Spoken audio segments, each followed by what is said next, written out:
All right, this is Hamlet Act 3.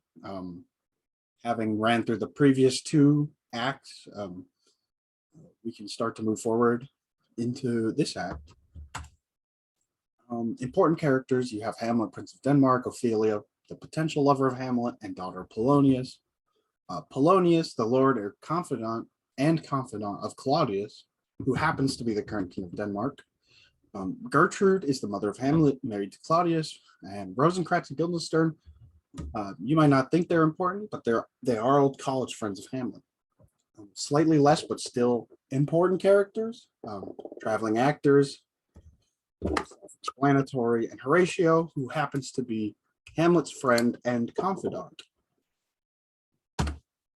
In Act 3, Scene 1, we see Ophelia and Hamlet speaking while Polonius and Claudius are watching from afar. They're kind of keeping their distance, looking and spying on him, I guess. This is where Hamlet drops his famous "to be or not to be" line. And that whole speech, this is where it comes from, is Act 3, Scene 1. After, talking with Ophelia, they leave, and Claudius and Polonius start to talk. Claudius is concerned over Hamlet because he doesn't believe that he's in love with Polonius's daughter. He believes that Hamlet is plotting something to usurp or take him out, expose him, perhaps. Polonius disagrees. He believes that Hamlet's acting mad because he's in love, and that he'll catch him in the act. And with that, we see the end of Scene 1. In Scene 2, we see Hamlet and Horatio speaking.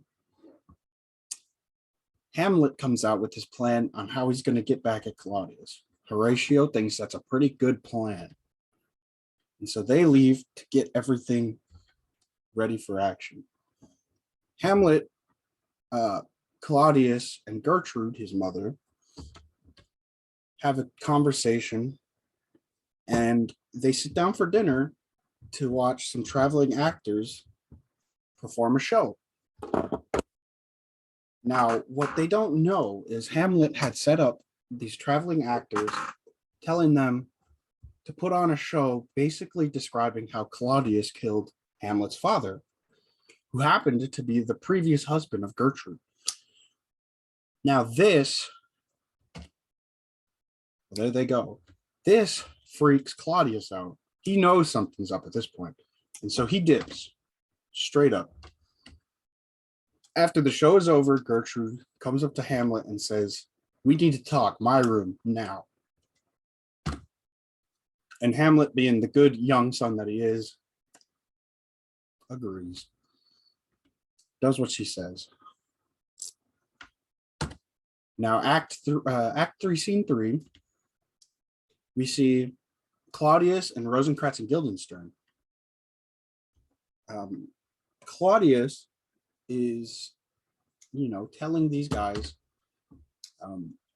since they're old, college friends or people that Hamlet went to school with, he's telling them he'll give them money, stuff, to take them back to England, take them back to school. They say, yeah, you know what? Sure, why not? We'll do that. So they leave, and King Claudius starts to speculate. He knows. King Claudius starts to know that Hamlet knows something. He knows what he's done. And he starts to get very scared, which, how could you not? Hamlet overhears him monologuing, talking to himself, and he thinks, I could totally do something huge right now. But he decides not to because he still has his morality and emotions. Now, this is crazy, right? His golden opportunity to get back at the man who murdered his father but he chooses not to because he doesn't know for sure. He can barely hear him. He doesn't know what entirely he's saying. But his humanity shines through and he decides to wait. And that's the end of scene 3. Now, scene 4, we have Gertrude and Hamlet.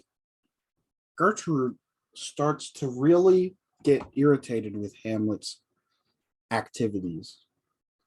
She's getting real tired of his behavior. And basically, she's, calling him out for it. Hamlet, who was understandably upset because his mom married his uncle, tells her that. Why'd you go and make it weird? Why would you do that? Gertrude, sensing a threat from Hamlet, gets afraid and calls for help, which in turn Polonius runs from out behind the curtain at Hamlet, and Hamlet, being startled as one does, flight or fight. Hamlet is a fighter, not a flighter. So Hamlet attacked Polonius, sorry, slip of the tongue, attacked Polonius, and unfortunately, he died. And the ghost of Hamlet's father is still there, but you can't see him. And the act ends with Polonius's death. That is the end of Act 3. This basic summary will give you a great starting point for starting to read through it, give you an idea of what is going to happen, and I'll help you sort of visualize some of the activity and events that occur. I hope you enjoyed my tiny little animations. They may have been goofy, but that's kind of just how it goes. If you have any questions, let me know.